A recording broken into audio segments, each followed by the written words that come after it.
It's back. The rental frenzy is back, and rents are going up.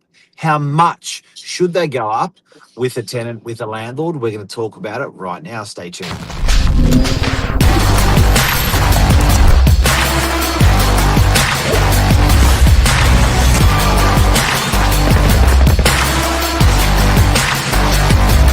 I'm the ringleader, so listen up.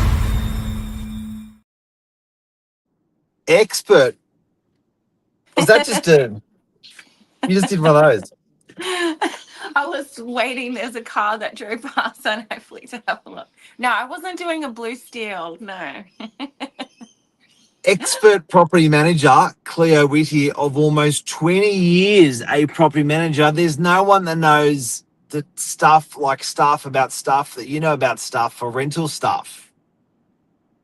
Yeah, I do know a Yeah. bit, but sometimes I might think, I know too much and I'd like to re-cleanse sometimes and just forget it all and start again. Refresh, remorph. Is AI going to replace you? You know what? I often think that AI has made us more effective. I don't think we can be replaced. AI can't go and do routines. They can't go to see a property after it's been damaged incredibly, what needs to be done there, meeting and greeting people. It's still a way to go before we're replaceable, I think. Interesting. I think I tend to agree with you there. Now, Claire, this is a really sensitive topic, and times are tough. A lot. Like I was having dinner with friends last night, and he's in the telco business, and he's saying the amount of old-fashioned customers he's gone that are closing their business down, gone out of business. Um, it seems like a two-sided economy where some people are doing well, and then some people are doing not well. But amidst this, one thing that seems to be consistent is rents are definitely on the rise massively again. So today I wanted to talk about how much that rent should go up, like the expectations of a landlord given their cost escalations, the expectation of a tenant given their cost escalations. How's it going out there with rental increases? At the moment, we have a very low stock market. So tenants are not leaving out of fear of not getting something else. So they are accepting these rent reviews and rent increases based on the fact that they're not guaranteed that where they're going to go, um, they're not going to be paying more than the increase. So typically, we're doing, I would say, about a 7 to 10% increase, which seems high. It's almost back to like 2022 numbers where everyone out the gates of COVID just hammered those rents.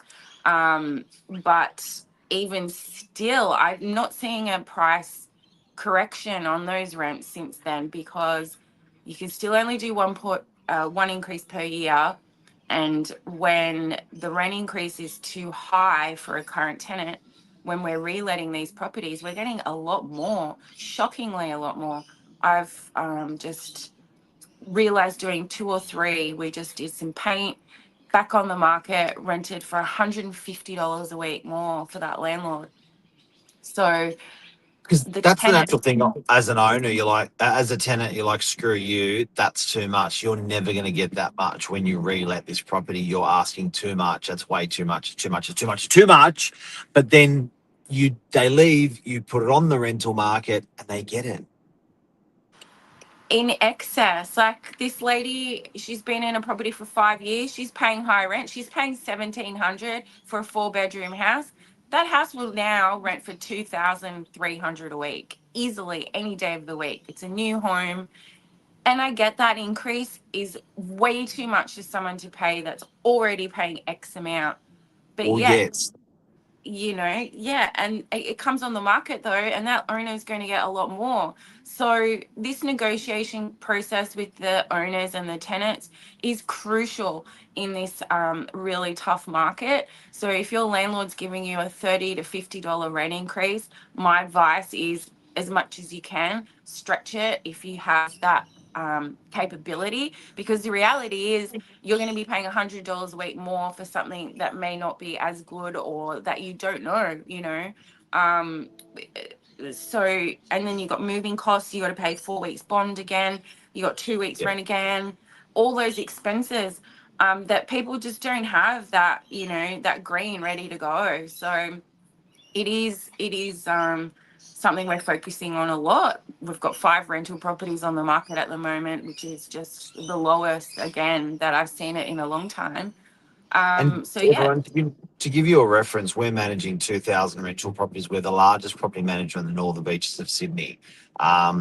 There are times where we have 40 to 50 open homes for rent, 40 to 50 properties to lease.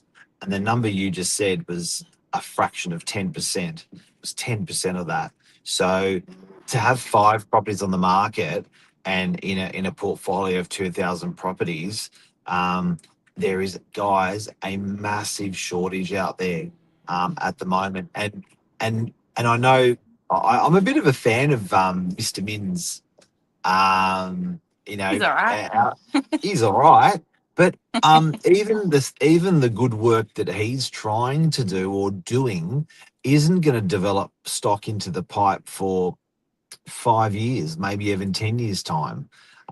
So it's too little, too late with these rental increases. So your advice is try to stay as a tenant in the property you are.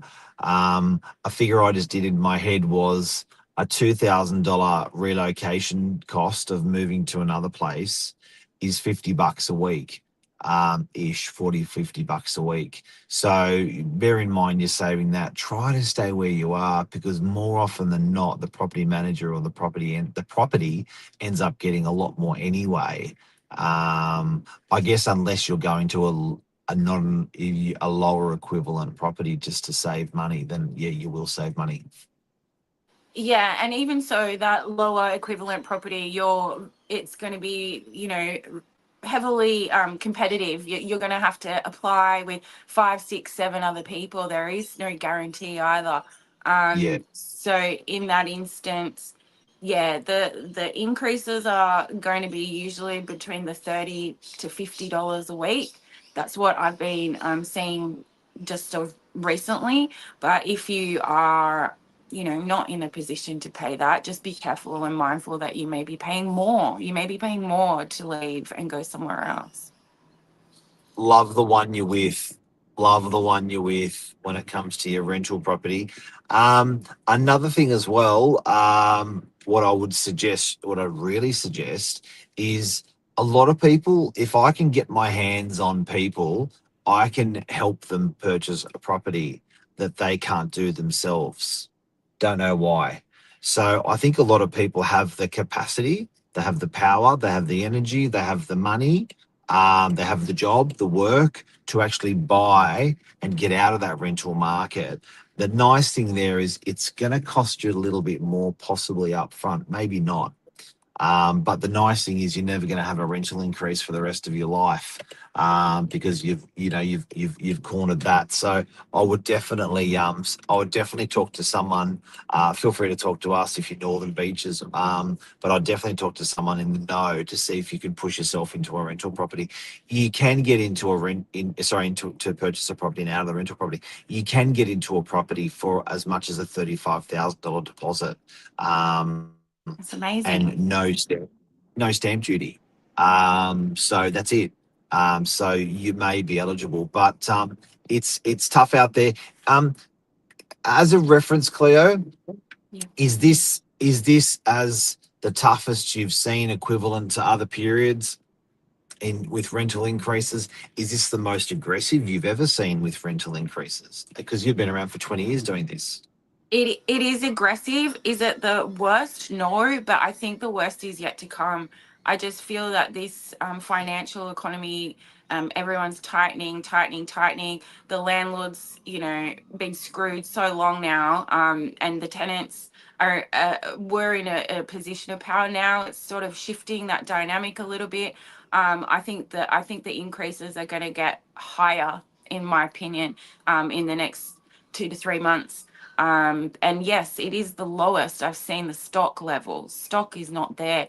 Even new clients coming in, that that's just the investor is not the same. He hasn't been the same since 5 years ago. So I am a little worried, but we are fortunate on the northern beaches. We do come together as a community. There are properties, we are there to help, and us as an agency being so large, we do know tenants coming up that are vacating. So if you are thinking of relocating, just talk to us, pick up the phone, shoot us an email, go on to any of our chats. We're always there to help. Before we go, a message to everyone out there on the centre in the market. Now, I know I'm not going to make change, but I'm certainly going to have a try. It's very hard. The sentiment of a farmer, we love farmers. The sentiment of a landlord, we don't like landlords politically we like a farmer, politically we don't like it. We don't like a landlord. Why do I say that? If you look at what's happened to a landlord over the last 20 years, they've been punished and punished and punished and punished every year with more and more hard legislation out of the landlord's favour, in the tenant's favour. I'm up for it. That's great. But the byproduct of this is that you've killed the farmer. What I mean by that is, if you don't have the farmer, you don't have the crops. If you don't have the crops, you don't have food for the people. If you kill the landlord slowly, choke them out over 20 years, more legislation, things get harder, then eventually you're not going to have the rental properties on the market. That is what's happened, ladies and gentlemen. If you want to work out why or how this has happened to us, it's been de-incentivizing landlords for a 20-year period. And if you think I'm joking, work out why a landlord pays 0.5% more in interest rate than an owner-occupier. It's a less riskier loan. 80 or 90% of the loan is paid by the tenant. If you're a less riskier loan, you should be paying a lower interest rate than an owner-occupied interest rate.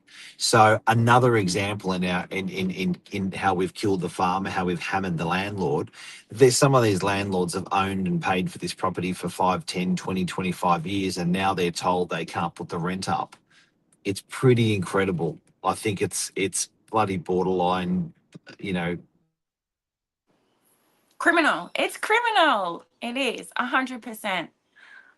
I've lost you a bit there, Mark. But yes, politically. I think if you support the tenant, you're cool. And I think politically, if you support the landlord, you're not cool. A matter of fact, the last person that went in batting for landlords in Parliament lasted about 3 months, and there hasn't been one since. So, guys and girls, we're doing it to ourselves with these rental increases. We're not encouraging landlords to enter the market and buy. yeah, it's true. It's not the agent fault. It's not anyone's fault. We're just in it now. We're in it together. There's got to be a way, 100%. There's got to be a way out of, having to relocate to other places. Everyone goes, oh, I'll just move to Queensland. Queensland's no better. You're going to be paying rent increases in Queensland as well, As well. as well. So, yeah, give a love to the farmers, our owners, and our Give them tenants. love. Give them We love. need it. Thanks there, Jen. Have a Bye. great day. Hope You this helped too. everyone out there today. Love you. See ya. Bye.